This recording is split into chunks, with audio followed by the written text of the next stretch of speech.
Hi guys, welcome back to my Brave XVS video. So yes, this week we get the second Clash of Wheels event. So first of all, I can say that I'm quite happy because I thought they kind of neglect their promise, but yes, it's good. Okay, they keep Clash of Wheels happen on the global, and yes, of course, that means another global exclusive characters. Okay, so let's take a look on Skye. Okay, so Skye, her data is not available, of course, because she is a global exclusive, but Shelly has talked a lot about her on FFBE official channel, so you can watch that. But based from what I hear, here is the summarized. Okay, so first of all, this is my opinion. Okay, this is my prediction. So take the info with a grain of salt. So I think her power on Clash of Wheels gonna be much higher than Sieghard and Tifa because of course Shelly said that wow, she has like 7,000 damage modifier. Of course you need to make moral gauge full, but still that's pretty insane. Okay, Sieghard and Tifa are not her rival on Clash of Wheels. I can say about that. Okay, and my prediction for her normal in quote power gonna be powerful. I believe she will be very powerful, but I think she will be less powerful than Tifa and Sieghard. Why? Because if you read the Japan version wiki, then you know that Auron will come to the game later. And Auron is same like Tifa and Sieghard, but he uses wind element. So that's why I think she will be very powerful. Maybe let's say that Tifa and Sieghard are top 2 DPS at this moment. And I believe Skye probably become like number 3 or top 5, at least top 5, okay? But yes, will be less than Auron because if she is more powerful than Auron, then basically we don't have any reason to pull for Auron, which probably gonna come about 2 months from now. Okay, but of course on Clash of Will, she will be very good. And the unique thing about her is yes, she is true double hand jumper, but yes, don't be sad because she has an ability that make her normal attack deal twice damage. Yes, her jump comes from her normal attack. Okay, but I believe it will be a setup because it seems that she needs to use an ability to make her normal attack do twice attack. Okay, but again, take the info with a grain of salt. But I think that's all you need to know about her main strength. Her weakness, I think sure, she'll be very powerful, but to deal that 7,000 damage modifier, if I'm not mistaken, you need to have full moral gauge. And if not, it is still powerful, but yeah, basically you still need a setup and few turns to get that maximum moral gauge. Okay? And if you are not interested on Clash of Whales, maybe she's not that interesting because of course Sieghard and Tifa still gonna be powerful, and if you need win elemental finisher, just wait for Auron, right? Because I believe you guys play this because of the nostalgia, so I don't think that you really want to get this character, especially when especially when it is weaker than upcoming character on normal content. Okay, so basically she is the Clash of Wheels character like Louis. Okay, and for Trust Mastery Word and Super Trust Mastery Word, it is good for Jumper. And yes, of course, I believe she will be more powerful than Noctis and Arden. So basically, this is only meant for her. Okay, so that's all for Skye. Really interesting. Let's wait for Thursday. So, Sieghard. Wow, interesting. Okay, but too bad he doesn't get any upgrade for Clash of Wheels. That means we don't have like Elena character on this event, okay? but that's okay. For Sieghard, what he is good at? First, like you know, he is a AoE physical cover tank, and one of the best back then. And I can say that maybe he is not the best at this point, because of course we already have real Neo-Vision physical tank. So he obviously cannot compete with those tankers. But if you fight against human, I think he can become your best AoE physical cover, because he has 80% physical mitigation against human and very high general damage mitigation. 75% for himself, yes, only for himself, but that makes him really durable. Okay, as long as the enemy don't have super strong magic attack or has like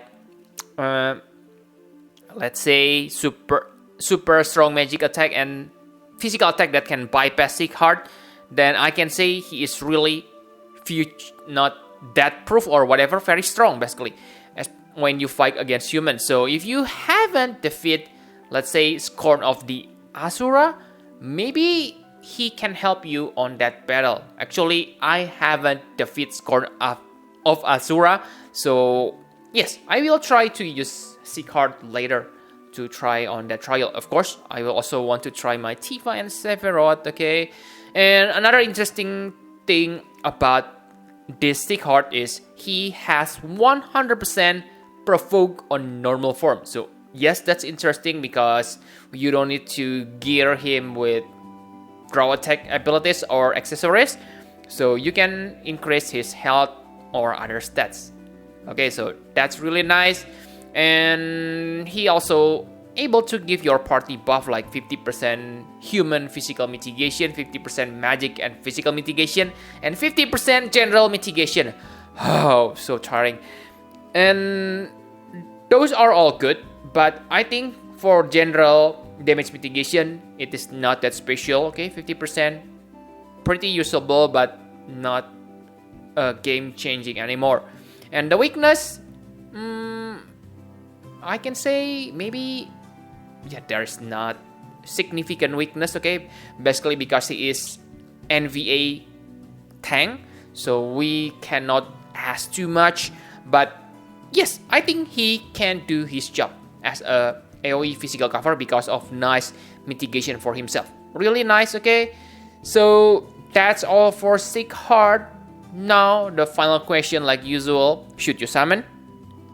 So yes, you should summon if you are into Clash of Wheels.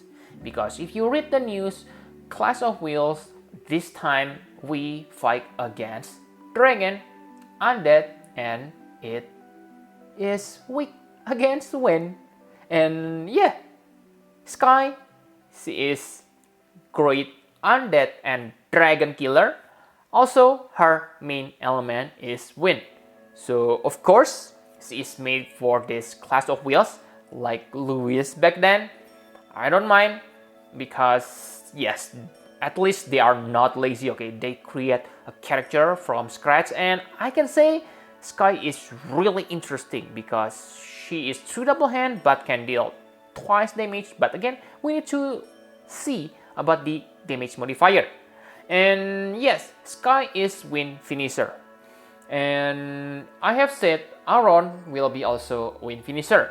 But until that time came to the global, until Aaron available on the global, she will become the best Wind finisher, I believe.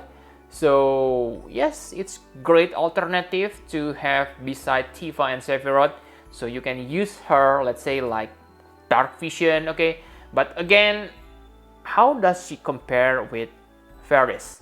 That's really make me curious, because yes, if you watch my Louis review video, I have done my calculation on FFBE equip, and based on that calculation, Louis on normal situation, she is powerful, but still weaker in quote compared to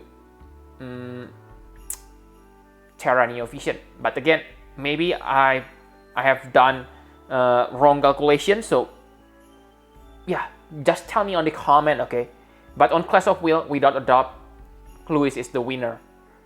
Okay, but yeah, I'm not sure about this Skye, but yeah, basically it is good alternative compared to Sieghard and Tifa if you need wind element. And yes, don't summon if you don't care that much about Clash of Wheels. Basically, what you want to do is to clear Clash of Wheels, all Clash of Wheels floor. In that case, I believe that you don't need Skye at all.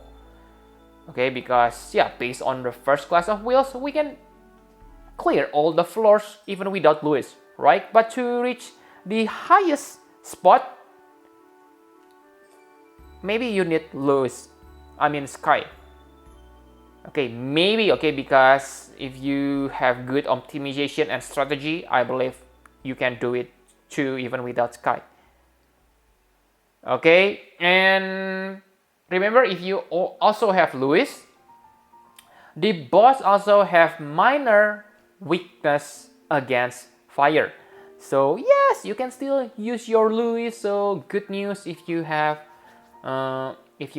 X+2 or X+3 Lewis, she's not wasted.